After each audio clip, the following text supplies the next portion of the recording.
Olá, querido e querida, paz seja convosco, seja bem-vindo a mais um vídeo e a uma aula aqui do canal. Na aula de hoje nós vamos estudar o capítulo 18 do livro de Gênesis, que vai contar sobre a aparição de Deus e seus anjos a Abraão, através de 3 homens, o anúncio da destruição de Sodoma e Gomorra e a intercessão de Abraão. Então eu espero que você leia aí na sua casa o capítulo 18 completo, abra sua Bíblia e acompanhe aqui a exposição e o estudo do texto, certo? Qual é a história que esse capítulo 18 de Gênesis vai contar? Vai contar que 3 homens aparecem na tenda de Abraão. 2 são anjos e 1 é o próprio Deus, mas os 3 estão no formato de homem. Abraão se dá conta e pede que sua esposa prepare pão. Ele também vai coletar alguns alimentos e vai preparar um banquete para aqueles homens comerem. Deus, um desses homens, vai falar a Sara e vai reafirmar a promessa que tinha com ela. Ela ainda assim não vai acreditar, vai rir internamente.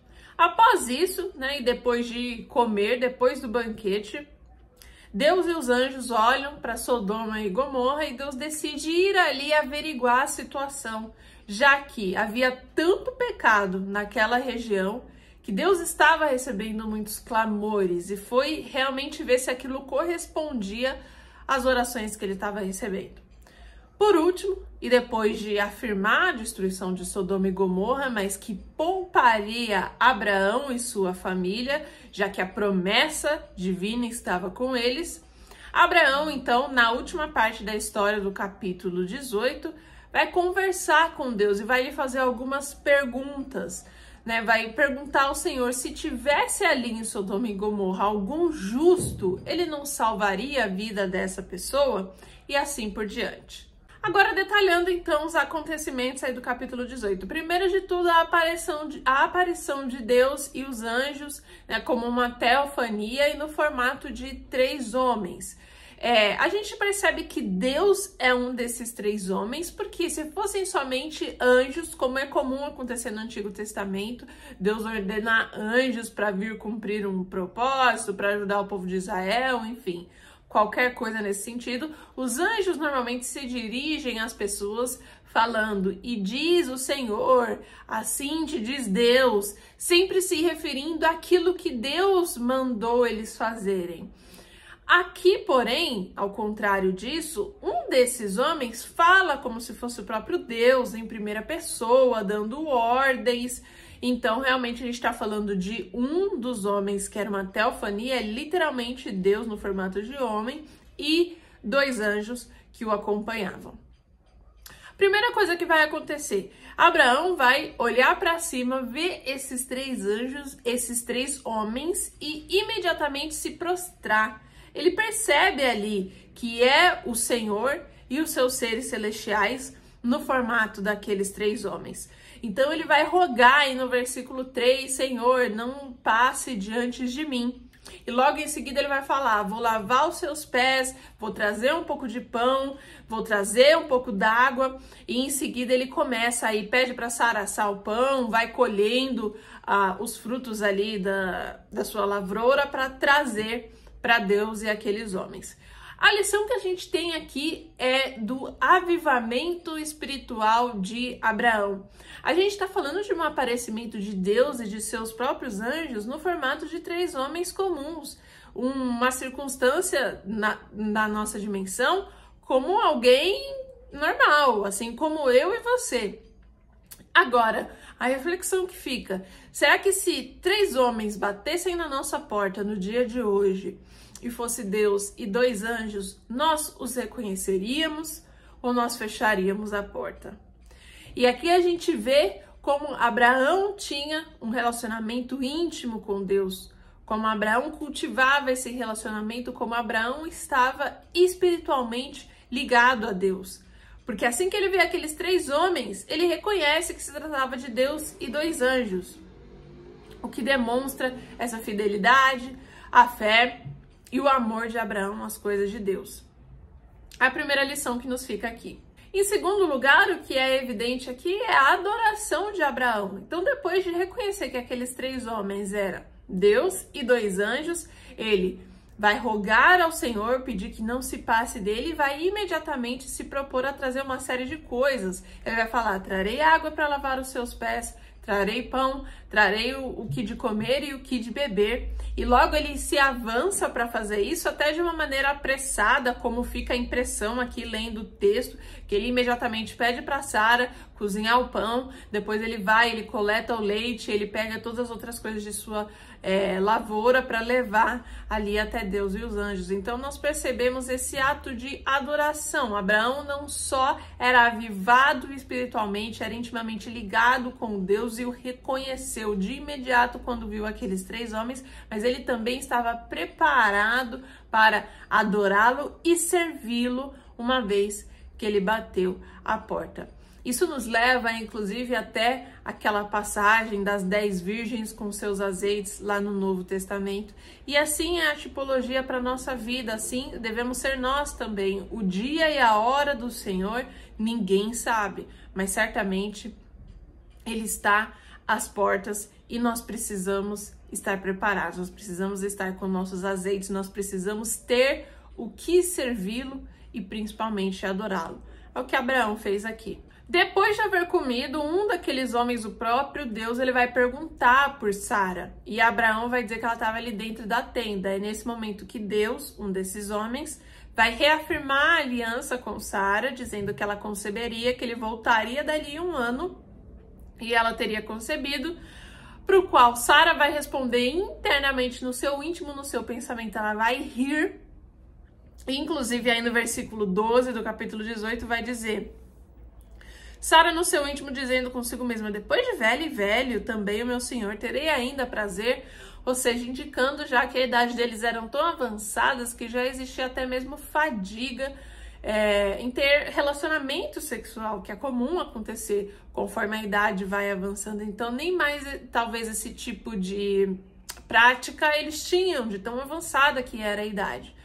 Mas Deus vai dizer, né, Deus primeiro vai contestá-la verbalmente, ou seja, exteriormente, que ele ouviu no seu íntimo que ela havia rido e que não há nada difícil demais para Deus. Sara vai contestar, dizer que não riu, e Deus de novo vai dizer que ela riu sim. É até um pouco cômico, literalmente, esses versículos 14 e 15, porque fica esse bate e rebate entre Sara e entre Deus.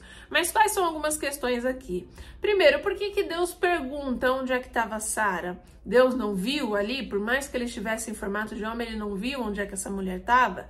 Não, trata-se do mesmo padrão de comunicação com a criação que Deus tem desde Adão, quando ele pecou.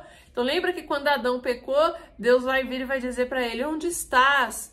Comeste do fruto da árvore que avisei para você não comer? Quem te fizera saber que estavas nu? Quando Caim mata Abel, Deus vai falar: onde está o seu irmão? Então Deus repete esse padrão para que a sua criação, a sua obra criada, diga, confesse e se arrependa do pecado. É a mesma coisa que Deus estava procurando aqui em Sara, já apontando para o fato de que ela iria rir, que ela estava sendo incrédula ali naquele momento. Então Abraão vai dizer: ela está dentro da tenda. E aí Deus se dirige a Abraão, reafirmando essa aliança e de uma maneira que Sara, que estava ali dentro da tenda, pudesse escutar o que Deus estava falando. Se nós fôssemos Deus aqui nessa situação, eu tenho certeza que a gente teria desistido de Sara nesse momento, porque você, Deus, fez aliança, ela tá rindo, aí você confronta ela fala que não riu, ou seja, mentiu, né, que é pecado, pro próprio Deus, na cara de Deus, como ali em formato de homem. Se eu e você fôssemos Deus, eu acredito que nesse momento seria desfeita ali a aliança com Abraão. Que mulher é essa que é tão ousada de rir, de ser incrédula na minha cara? Então, mas Deus não é assim, ele não tem esse mesmo coração e esse mesmo caráter que nós seres humanos, né? A gente não tem paciência para esse tipo de coisa. Justamente o contrário, nós vemos que Deus, ele é paciente, ele tem compaixão em entender a situação de Sara, de que conforme a sua idade ia avançando, era difícil para ela acreditar e se manter firme nessa promessa de que ela ainda teria de ter um filho. Mesmo assim, Deus, desde o capítulo 12, que chama Abraão, está sempre capítulo após capítulo reafirmando essa promessa. Quantas coisas Abraão fez desde que Deus o chamou no capítulo 12? Ele desce para o Egito, fora da vontade de Deus, depois volta, ele luta os 4 reis contra 5, consegue recuperar Ló, ele faz o pacto lá dos animais repartido com Deus, para que Deus reafirme novamente a aliança com ele. Quantas coisas Deus faz capítulo após capítulo, dizendo explicitamente que essa promessa é deles, essa é a aliança que ele tem com Abraão, que ele teria de ter um filho, Isaque. Mesmo assim, o homem é incrédulo. E assim somos eu e você, nós não somos tão diferentes de Sara. Deus faz a promessa, se ela não acontece no nosso tempo, a gente esfria, nosso coração perde aquela alegria, aquele ânimo e principalmente a crença de que aquilo vai acontecer. Deus, porém, é paciente conosco, ele reafirma, ele fala, é exatamente isso o que ele fez aqui com Sara. E outra lição que fica, inclusive ainda dentro desse mesmo tema, é do relacionamento do casal Sara e Abraão. O casal é uma só carne, um apoia o outro, né? Se o outro está mais desanimado, como visivelmente era a maneira que Sara estava aqui, Abraão estava avivado, ele percebe que aqueles homens eram Deus e os anjos, ele faz o banquete, ele recepciona. Assim também devemos ser nós. O marido, ele é o líder, ele é o sacerdote, ele responde pela casa, a mulher é a coluna. Mas isso não significa que em determinados momentos da jornada, um ou outro não esteja um pouco mais abatido, um pouco mais aflito, um pouco mais distante. E cabe ao outro puxá-lo, trazê-lo, avivá-lo. Assim a gente percebe também o relacionamento de Sara e Abraão dentro da história do capítulo 18. Em seguida, na segunda etapa do capítulo 18, é quando Deus e aqueles anjos eles se levantam e eles olham para Sodoma e para Gomorra. E Deus vai dizer que pouparia Abraão, porque ele é o portador daquela promessa, nele seriam benditas todas as nações. Deixando evidente no versículo 20 que o pecado de Sodoma e Gomorra estava se agravando demais e Deus desceria ali naquela cidade para averiguar se os clamores que ele recebeu correspondem às práticas daquela cidade. Ou seja, Deus aqui, de uma certa maneira, anuncia a destruição de Sodoma e Gomorra, preservando somente a família de Abraão e os seus. E Deus fala que vai até ali ver o que está acontecendo, para ver se os clamores que ele estava recebendo corresponde mesmo ao que os habitantes daquela cidade estavam praticando. Quais são algumas questões aqui? Quando fala aí do clamor que Deus tem recebido, ele vai averiguar para ver se corresponde. Ou seja, isso nada mais é do que resultado de orações. Que clamores são esses? Clamores de pessoas que oram, de pessoas que buscam a Deus, de pessoas que pedem intercessão. Deus, ele está vendo tudo isso. É claro que sempre já existe um plano, né? Que enquanto ser humano, como a gente não consegue entender, porque nós não temos a cabeça e a onisciência de Deus, onde não existe passado, presente e futuro, esses acontecimentos eles vão se revelando para a gente aos poucos na Bíblia aqui, que é a maneira de nós conseguirmos compreender os passos um após o outro de Deus. Mas então o que fica claro é que Deus recebe as orações. Ele não muda aquilo que ele vai fazer, o seu plano ele já está traçado, mas para o ser humano e para Deus, até para o próprio relacionamento de Deus com o homem, é importante que se ore, é importante que se clame. E se Deus já tem um plano e está tudo traçado, é óbvio que esse plano ele tem como finalidade sempre salvar e guardar os seus. É o que nós vemos aqui. Então nos aponta para a necessidade de oração e de clamor a Deus em qualquer circunstância da nossa vida. E em segundo lugar, aponta para Deus e sua justiça. Deus observava o comportamento de Sodoma e Gomorra e o seu pecado. Nós vamos ver nos estudos adiantes que Deus vai destruir, dizimar aquela cidade com chuva de enxofre. Isso nós vamos ver um pouco mais adiante, mas aqui já aponta que Deus viria e traria sua ira para com aquela cidade. De novo, nós temos evidências do Deus que, para ser bondoso, precisa punir o pecado, precisa punir o mal. O nosso Deus, ele não é como essa ideia que Satanás tem difundido de mal e bem, que são simplesmente opostos e que se consomem, e que é presente em vários pensamentos, religiões, enfim, até naquele símbolo do infinito, que é, na verdade, uma serpente, né, comendo a própria cauda. Não é assim que é o nosso Deus. Desde Gênesis capítulo 1, Deus tem um padrão, Deus é tudo que há de bom, e qualquer coisa que está ausente de Deus e da sua presença é mal. E é simplesmente assim. E não tem como Deus ser bom, salvar os seus e ser justo se ele não pune o mal. É isso que vai acontecer com Sodoma e Gomorra. Acontece que nós cristãos, especificamente dessa geração, às vezes nos esquecemos disso. Nós falamos do amor de Deus, que é verdade, é incomensurável, como nós vamos ver inclusive na próxima última etapa aqui do capítulo 18, mas nos esquecemos do Deus que pune com ira. Se Deus não punir com ira, como que ele vai ser bom? Como que ele é bom se ele não define aquilo que é mal? Se não existe uma definição para mal, então tudo é lícito. É o que nós percebemos na sociedade hoje. Quanto mais nós ficarmos ateus, quanto mais a gente tira Deus da jogada, todos os padrões de bom e mal se rompem. Não existe bondade, não existe maldade se não houver um Deus.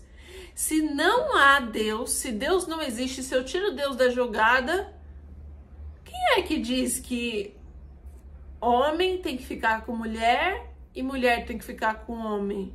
Quem que é dono dessa lei? Se Deus não existe, por que é errado eu adulterar, eu me deitar com mais de uma pessoa, eu ser infiel? Quem é que falou que o ser fiel é o que é certo? Se eu quiser, eu tenho vários maridos, ou um homem tem várias mulheres, qual que é o problema disso?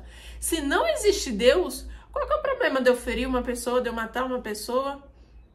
Quem é que diz que eu não posso infringir liberdade, que eu não posso ferir o semelhante? Quem que é dono dessa lei? Não existe, Deus não existe.